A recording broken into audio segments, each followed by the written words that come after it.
दोस्तों, मेरा नाम है मदन लाल मधु।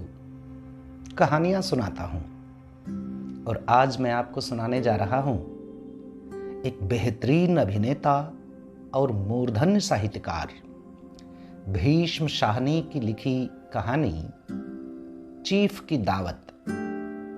तो आइए दोस्तों, सुनते हैं। आज मिस्टर श्यामनाथ के घर चीफ की दावत थी। श्यामनाथ और उनकी धर्मपत्नी को पसीना पोंछने को फुर्सत ना थी। पत्नी ड्रेसिंग गाउन पहने, उलझे हुए बालों का जूड़ा बनाए, मुंह पर फैली हुई सुर्खी और पाउडर को भूल, और मिस्टर श्यामनाथ सिगरेट पर सिगरेट फूंकते हुए चीजों की फहरिस्त हाथ में थामे एक कमरे से दूसरे कमरे में आ जा रहे थे। आखिर 5 बजते बजते तैयारी मुकम्मल होने लगी। कुर्सियां, मेज, तिपाइयां, नैपकिन, फूल सब बरामदे में पहुंच गए। ड्रिंक का इंतजाम बैठक में कर दिया गया। अब घर का फालतू सामान अलमारियों के पीछे और पलंगों के नीचे छिपाया जाने लगा। तभी श्यामनाथ के सामने सहसा एक अड़चन खड़ी हो गई। मां का क्या होगा?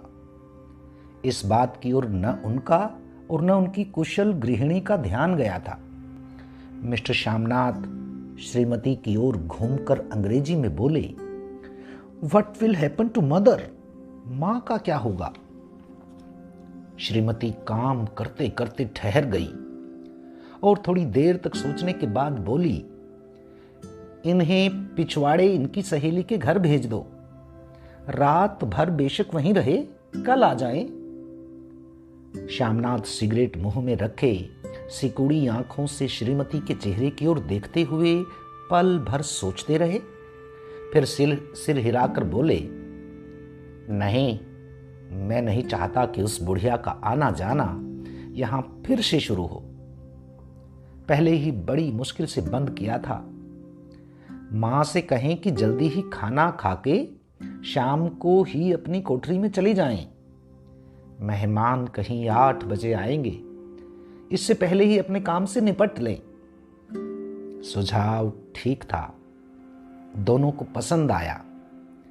मगर फिर सहसा श्रीमती बोल उठी। जो वह सो गई और नींद में खराटे लेने लगी तो साथ ही तो बरामदा है जहां लोग खाना खाएंगे, तो इन्हें कह देंगे कि अंदर से दरवाजा बंद कर लें, मैं बाहर से ताला लगा दूंगा। या मां को कह देता हूं कि अंदर जाकर सोए नहीं, बैठी रहें। और क्या? और जो सो गई तो डिनर का क्या मालूम कब तक चले? 11 बजे तक तो तुम ड्रिंक ही करते रहते हो।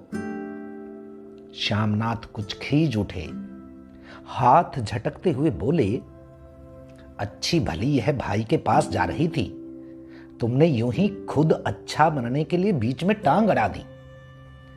वाह, तुम मां और बेटे की बातों में मैं क्यों बुरी बनूं?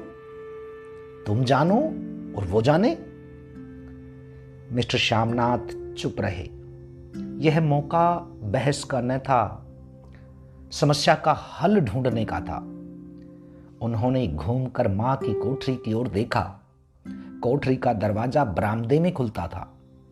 बरामदे की ओर देखते हुए झट से बोले, मैंने सोच लिया है। और उन्हीं कदमों मां की कोठरी के बाहर जा खड़े हुए। मां दीवार के साथ एक चौकी पर बैठी दुपट्टे में मुंह सिर लपेटे माला जप रही थी। सुबह से तैयारी होती देखते हुए मां का भी दिल धड़क रहा था। बेटे के दफ्तर का बड़ा साहब घर पर आ रहा है, सारा काम सुबीते से चल जाए। मां, आज तुम खाना जल्दी खा लेना, मेहमान लोग 7:30 बजे तक आ जाएंगे। मां ने धीरे से मुंह पर से दुपट्टा हटाया और बेटे को देखते हुए कहा, आज मुझे खाना नहीं खाना है। बेटा, तुम जानते हो मांस मछली बने तो मैं कुछ नहीं खाती। जैसे भी हो, अपने काम से जल्दी निबट लेना। अच्छा बेटा। और माँ, हम लोग पहले बैठक में बैठेंगे, उतनी देर तुम यहाँ बरामदे में बैठना, फिर जब हम यहाँ आ जाएं तो तुम गुसल खाने के रास्ते बैठक में चली जाना। माँ अवाक हो बेटे का चेहरा देखने लगी, फिर धीरे से बोली, अच्छा बेटा। और माँ, आज जल्दी सो नहीं जाना, तुम्हारे खर्राटों की आवाज दूर तक जाती है। माँ लज्जित सी आवाज से बोली, क्या करूं बेटा, मेरे बस की बात नहीं है। जब से बीमारी से उठी हूं, नाक से सांस नहीं ले सकती। मिस्टर श्यामनाथ ने इंतजाम तो कर दिया, फिर भी उनकी उधेड़ बुन खत्म नहीं हुई। जो चीफ अचानक उधर आ निकला तो 8-10 मेहमान होंगे, देसी अफसर, उनकी स्त्रियां होंगी। कोई भी गुसलखाने की तरफ जा सकता है। क्षोभ और क्रोध में वह फिर झुंझलाने लगे। एक कुर्सी को उठाकर बरामदे में कोठरी के बाहर रखते हुए बोले, आओ मां, इस पर जरा बैठो तो। मां माला संभालती, पल्ला ठीक करती उठी और धीरे से कुर्सी पर आकर बैठ गई। यूं नहीं, मां टांगे ऊपर चढ़ाकर नहीं बैठते, ये खाट नहीं है। मां ने टांगे नीचे उतार ली। और खुदा के वास्ते नंगे पांव नहीं घूमना, ना ही वह खड़ाऊ पहनकर सामने आना। किसी दिन तुम्हारी वह खड़ाऊ उठाकर मैं बाहर फेंक दूंगा। मां चुप रही। कपड़े कौन से पहनोगी मां? जो हैं वही पहनूंगी बेटा, जो कहो पहन लूं। मिस्टर श्यामनाथ सिगरेट मुंह में रखे, फिर अध खुली आंखों से मां की ओर देखने लगे और मां के कपड़ों की सोचने लगे। श्यामनाथ हर बात में तरतीब चाहते थे। घर का सब संचालन उनके अपने हाथ में था। खूंटियां कमरों में कहाँ लगाई जाएं, बिस्तर कहाँ पर बिछें, किस रंग के पर्दे लगाए जाएं, श्रीमती कौन सी साड़ी पहने, मेज किस साइज की हो। श्यामनाथ को चिंता थी कि अगर चीफ का साक्षात मां से हो गया तो कहीं लज्जित ना होना पड़े। मां को सिर से पांव तक देखते हुए बोले, तुम सफेद कमीज और सफेद सलवार पहन लो मां, पहन के आओ तो जरा देखूं। मां धीरे से उठी और अपनी कोठरी में कपड़े पहनने चली गई। ये मां का झमेला ही रहेगा। उन्होंने अंग्रेजी में अपनी स्त्री से कहा, कोई ढंग की बात हो तो भी कोई कहे। अगर कहीं कोई उल्टी सीधी बात हो गई, चीफ को बुरा लगा तो सारा मजा जाता रहेगा। मां सफेद कमीज और सफेद सलवार पहनकर बाहर निकली। छोटा सा कद, सफेद कपड़ों में लिपटा छोटा सा सूखा हुआ शरीर, धुंधली आंखें, केवल सिर के आधे झड़े हुए बाल पल्ले की ओट में छिप पाए थे। पहले से कुछ कम कुरूप नजर आ रही थी। चलो ठीक, कोई चूड़ियां वूड़ियां हो तो यह भी पहन लो, कोई हर्ज नहीं। चूड़ियां कहां से लाऊं बेटा, तुम तो जानते हो सब जेवर तुम्हारी पढ़ाई में बिक गया। यह वाक्य श्यामनाथ को तीर की तरह लगा।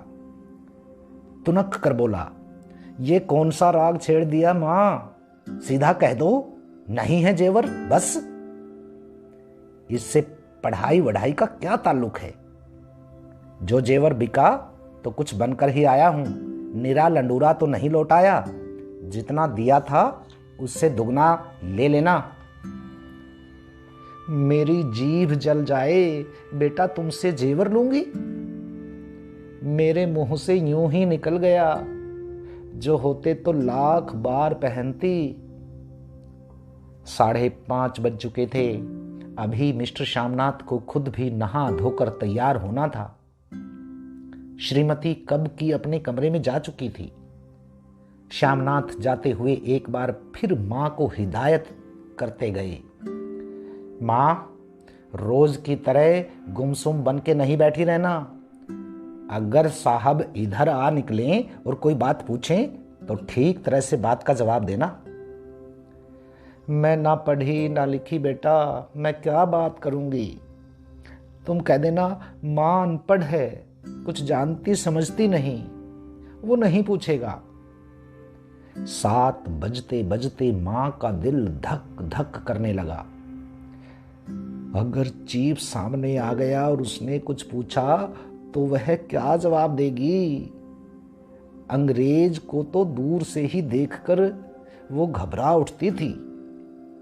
ये तो अमेरिकी है, ना मालूम क्या पूछे, मैं क्या कहूंगी। मां का जी चाहा कि चुपचाप पिछवाड़े विधवा सहेली के घर चली जाए, मगर बेटे के हुक्म को कैसे टाल सकती थी। चुपचाप कुर्सी पर टांगे लटकाए वहीं बैठी रही। एक कामयाब पार्टी है वह, जिसमें ड्रिंक कामयाबी से चल जाए। श्यामनाथ की पार्टी सफलता के शिखर चूमने लगी। वार्तालाप उसी रौ में बह रहा था जिस रो में गिलास भरे जा रहे थे। कहीं कोई रुकावट ना थी, कोई अड़चन ना थी। साहब को विस्की पसंद आई थी, मेम साहब को पर्दे पसंद आए थे, सोफा कवर का डिजाइन पसंद आया था, कमरे की सजावट पसंद आई थी। इससे बढ़कर क्या चाहिए। साहब तो ड्रिंक के दूसरे दौर में ही चुटकुले और कहानियां कहने लगे थे। दफ्तर में जितना रोब रखते थे, यहां पर उतने ही दोस्त परवर हो रहे थे। और उनकी स्त्री काला गाउन पहने, गले में सफेद मोतियों का हार, सेंट और पाउडर की महक से ओत प्रोत, कमरे में बैठी सभी देसी स्त्रियों की आराधना का केंद्र बनी हुई थी। बात बात पर हंसती, बात बात पर सिर हिलाती। और श्यामनाथ की स्त्री से तो ऐसे बातें कर रही थी जैसे उनकी पुरानी सहेली हो। और इसी रौ में पीते पिलाते 10:30 बज गए। वक्त गुजरता पता ही ना चला। आखिर सब लोग अपने अपने गिलासों में से आखिरी घूंट पीकर खाना खाने के लिए उठे और बैठक से बाहर निकले। आगे आगे श्यामनाथ रास्ता दिखाते हुए, पीछे चीफ और दूसरे मेहमान। बरामदे में पहुंचते ही श्यामनाथ सहसा ठिठक गए। जो दृश्य उन्होंने देखा उससे उनकी टांगें लड़खड़ा गई और क्षण भर में सारा नशा हिरन होने लगा। बरामदे में एक कोठड़ी के बाहर मां अपनी कुर्सी पर ज्यों की त्यों बैठी थी, मगर दोनों पांव कुर्सी की सीट पर रखे हुए और सिर दाएं से बाएं और बाएं से दाएं झूल रहा था। और मुंह में से लगातार गहरे खर्राटों की आवाजें आ रही थी। जब सिर कुछ देर के लिए टेढ़ा होकर एक तरफ को थम जाता तो खर्राटे और भी गहरे हो उठते। और फिर जब झटके से नींद टूटती तो सिर फिर दाएं से बाएं झूलने लगता। पल्ला सिर पर से खिसक आया था और मां के झरे हुए बाल आधे गंजे सिर पर अस्त व्यस्त बिखर रहे थे। देखते ही श्यामनाथ क्रुद्ध हो उठे।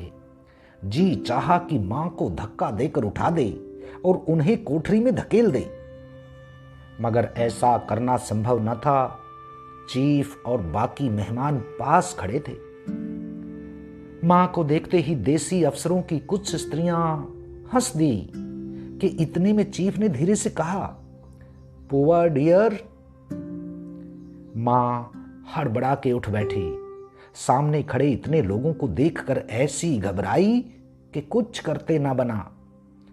झट से पल्ला सिर पर रखती हुई खड़ी हो गई और जमीन को देखने लगी। उनके पांव लड़खड़ाने लगे और हाथों की उंगलियां थर थर कांपने लगी। मां, तुम जाके सो जाओ, तुम क्यों इतनी देर तक जाग रही थी। और खिसियाई हुई नजरों से श्यामनाथ चीफ के मुंह की ओर देखने लगे। चीफ के चेहरे पर मुस्कुराहट थी। वह वहीं खड़े खड़े बोले, नमस्ते। मां ने झिझकते हुए, अपने में सिमटते हुए दोनों हाथ जोड़े, मगर एक हाथ दुपट्टे के अंदर माला को पकड़े हुए था, दूसरा बाहर ठीक तरह से नमस्ते भी ना कर पाई। श्यामनाथ इस पर भी खिन्न हो उठे। इतने में चीफ ने अपना दायां हाथ मिलाने के लिए मां के आगे किया। मां और भी घबरा उठी। मां, हाथ मिलाओ। पर हाथ कैसे मिलाती? दाएं हाथ में तो माला थी। घबराहट में मां ने बायां हाथ ही साहब के दाएं हाथ में रख दिया। श्यामनाथ दिल ही दिल में जल उठे। देसी अफसरों की स्त्रियां खिलखिलाकर हंस पड़ी। यूं नहीं मां, तुम तो जानती हो दायां हाथ मिलाया जाता है, दायां हाथ मिलाओ। मगर तब तक चीफ मां का बायां हाथ ही बार बार हिलाकर कह रहे थे, हाउ डू यू डू? कहो मां, मैं ठीक हूं, खैरियत से हूं। मां कुछ बड़बड़ाई। मां कहती है, मैं ठीक हूं। कहो मां, हाउ डू यू डू? मां धीरे से सकुचाते हुए बोली, हाउ डू यू डू? एक बार फिर कहा उठा। वातावरण हल्का होने लगा। साहब ने स्थिति संभाल ली थी। लोग हंसने चहकने लगे थे। श्यामनाथ के मन का क्षोभ भी कुछ कुछ कम होने लगा था। साहब अपने हाथ में मां का हाथ भी पकड़े हुए थे और मां सिकुड़ी जा रही थी। साहब के मुंह से शराब की बू आ रही थी। श्यामनाथ अंग्रेजी में बोले, my mother is a villager, she has lived in the village all her life, that's why she feel ashamed of you. मेरी मां गांव की रहने वाली है, उम्र भर गांव में रही है, इसलिए आपसे लजाती हैं। साहब इस पर खुश नजर आए। बोले, रियली? सच? मुझे गांव के लोग बहुत पसंद हैं। तब तो तुम्हारी मां गांव के गीत और नाच भी जानती होंगी। चीफ खुशी से सिर हिलाते हुए मां को टिकटकी बांधे देखने लगे। मां, साहब कहते हैं कोई गाना सुनाओ, कोई पुराना गीत। तुम्हें तो कितने ही याद होंगे। मां धीरे से बोली, मैं क्या गाऊंगी बेटा, मैंने कब गाया है। वाह मां, मेहमान का कहा भी कोई टालता है। साहब ने इतनी रीझ से कहा है, नहीं गाओगे तो साहब बुरा मानेंगे। मैं क्या गाऊं बेटा, मुझे क्या आता है।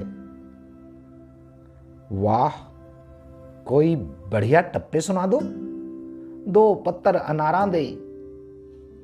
देसी अफसर और उनकी स्त्रियों ने इस सुझाव पर तालियां पीटी। मां कभी दीन दृष्टि से बेटे को देखती, कभी पास खड़ी बहू के चेहरे को। इतने में बेटे ने गंभीर आदेश भरे लहजे में कहा, मां। इसके बाद हां या ना का सवाल ही ना उठता था। मां बैठ गई और क्षीण, दुर्बल, लरजती आवाज में एक पुराना विवाह का गीत गाने लगी। हरियाणी माए, हरियाणी पैणे, हरियाते पागी भरिया है। देसी स्त्रियां खिलखिला के हंस उठी। 3 पंक्तियां गा के मां चुप हो गई। बरामदा तालियों से गूंज उठा। साहब तालियां पीटना बंद ही ना कर रहे थे। श्यामनाथ की खीज प्रसन्नता और गर्व में बदल उठी थी। मां ने पार्टी में नया रंग भर दिया था। तालियां थमने पर साहब बोले, पंजाब के गांव की दस्तकारी क्या है? श्यामनाथ खुशी में झूम रहे थे। बोले, ओ बहुत कुछ साहब, मैं आपको एक सेट उन चीजों का भेंट करूंगा, आप उन्हें देखकर खुश हो जाएंगे। मगर साहब ने सिर हिलाकर अंग्रेजी में फिर पूछा, नहीं, मैं दुकानों की चीज नहीं मांगता। पंजाबियों के घरों में क्या बनता है? औरतें खुद क्या बनाती हैं? श्यामनाथ कुछ सोचते हुए बोले, लड़कियां गुड़िया बनाती हैं, औरतें फुलकारियां बनाती हैं। फुलकारी क्या? श्यामनाथ फुलकारी का मतलब समझाने की असफल चेष्टा करने के बाद मां को बोले, क्यों मां, कोई पुरानी फुलकारी घर में है? मां चुपचाप अंदर गई और अपनी पुरानी फुलकारी उठा लाई। साहब बड़ी रुचि से फुलकारी देखने लगे। पुरानी फुलकारी थी, जगह जगह से उसके तागे टूट रहे थे और कपड़ा फटने लगा था। साहब की रुचि को देखकर श्यामनाथ बोले, यह फटी हुई है साहब, मैं आपको नई बनवा दूंगा, मां बना देंगी। क्यों मां? साहब को फुलकारी बहुत पसंद है, इन्हें ऐसी ही फुलकारी बना दोगी ना? मां चुप रही, फिर डरते डरते धीरे से बोली, अब मेरी नजर कहाँ है बेटा, बूढ़ी आंखें क्या देखेंगी? मगर मां का वाक्य बीच ही में तोड़ते हुए श्यामनाथ साहब को बोले, वह जरूर बना देंगी, आप उसे देखकर खुश हो जाएंगे। साहब ने सिर हिलाया, धन्यवाद किया और हल्के हल्के झूमते हुए खाने की मेज की ओर बढ़ गए। बाकी मेहमान भी उनके पीछे पीछे हो लिए। जब मेहमान बैठ गए और मां पर से सबकी आंखें हट गई तो मां धीरे से कुर्सी पर से उठी और सबसे नजरें बचाती हुई अपनी कोठरी में चली गई। मगर कोठरी में बैठने की देर थी कि आंखों से छल छल आंसू बहने लगे। वह दुपट्टे से बार बार उन्हें पोंछती, पर वह बार बार उमड़ आते, जैसे बरसों का बांध तोड़कर उमड़ आए हों। मां ने बहुतेरा दिल को समझाया, हाथ जोड़े, भगवान का नाम लिया, बेटे के चिरायु होने की प्रार्थना की, बार बार आंखें बंद की, मगर आंसू बरसात के पानी की तरह जैसे थमने में ही न आ रहे थे। आधी रात का वक्त होगा। मेहमान खाना खाकर एक एक करके जा चुके थे। मां दीवार से सट कर बैठी आंखें फाड़े दीवार को देखे जा रही थी। घर के वातावरण में तनाव ढीला पड़ चुका था। मोहल्ले की निस्तब्धता श्यामनाथ के घर पर भी छा चुकी थी। केवल रसोई में प्लेटों के खनकने की आवाज आ रही थी। तभी सहसा मां की कोठरी का दरवाजा जोर से खटकने लगा। मां, दरवाजा खोलो। मां का दिल बैठ गया, हड़बड़ाकर उठ बैठी। क्या मुझसे फिर कोई भूल हो गई है? मां कितनी देर से अपने आप को कोस रही थी कि क्यों उसे नींद आ गई, क्यों वह ऊँघने लगी। क्या बेटे ने अभी तक क्षमा नहीं किया? मां उठी और कांपते हाथों से दरवाजा खोल दिया। दरवाजा खुलते ही श्यामनाथ झूमते हुए आगे बढ़ आए और मां को आलिंगन में भर लिया। ओ अम्मी, तुमने तो आज रंग ला दिया। साहब तुमसे इतना खुश हुआ कि क्या कहूं। ओ मम्मी, ओ अम्मी। मां की छोटी सी काया सिमट कर बेटे के आलिंगन में छिप गई। मां की आंखों में फिर आंसू आ गए। उन्हें पोंछती हुई धीरे से बोली, बेटा, मुझे तुम हरिद्वार भेज दो, मैं कब से कह रही हूं। श्यामनाथ का झूमना सहसा बंद हो गया और उनकी पेशानी पर फिर तनाव के बल पड़ने लगे। उनकी बाहें मां के शरीर पर से हट आई। क्या क्या कहा मां? ये कौन सा राग तुमने फिर से छेड़ दिया? श्यामनाथ का क्रोध बढ़ने लगा था। बोलते गए, तुम मुझे बदनाम करना चाहती हो ताकि दुनिया कहे कि बेटा मां को अपने पास नहीं रख सकता? नहीं बेटा, अब तुम अपनी बहू के साथ जैसा मन चाहे रहो। मैंने अपना खा पहन लिया, अब यहां क्या करूंगी मैं? जो थोड़े दिन जिंदगानी के बाकी हैं, भगवान का नाम लूंगी। तुम मुझे हरिद्वार भेज दो। तुम चली जाओगी तो फुलकारी कौन बनाएगा? साहब से तुम्हारे सामने ही फुलकारी देने का इकरार किया है। मेरी आंखें अब नहीं है बेटा जो फुलकारी बना सकूं। तुम कहीं और से बनवा लो, बनी बनाई ले लो। मां, तुम मुझे धोखा देके यूं चली जाओगी? मेरा बनता काम बिगाड़ोगी? जानती नहीं, साहब खुश होगा तो मुझे तरक्की मिलेगी। मां चुप हो गई। फिर बेटे के मुंह की ओर देखती हुई बोली, क्या तेरी तरक्की होगी? क्या साहब तेरी तरक्की कर देगा? क्या उसने कुछ कहा है? कहा नहीं, मगर देखती नहीं कितना खुश गया है। कहता था जब तेरी मां फुलकारी बनाना शुरू करेगी तो मैं देखने आऊंगा कि कैसे बनाती हैं। जो साहब खुश हो गया तो मुझे इससे बड़ी नौकरी भी मिल सकती है। मैं बड़ा अफसर बन सकता हूं। मां के चेहरे का रंग बदलने लगा। धीरे धीरे उसका झुर्रियों भरा मुंह खिलने लगा। आंखों में हल्की हल्की चमक आने लगी। तो तेरी तरक्की होगी बेटा? तरक्की यूं ही हो जाएगी क्या? साहब को खुश रखूंगा तो कुछ करेगा, वरना उसकी खिदमत करने वाले और थोड़े हैं क्या? तो मैं बना दूंगी बेटा, जैसे बन पड़ेगा बना दूंगी। और मां दिल ही दिल में फिर बेटे के उज्जवल भविष्य की कामनाएं करने लगी। और मिस्टर श्यामनाथ,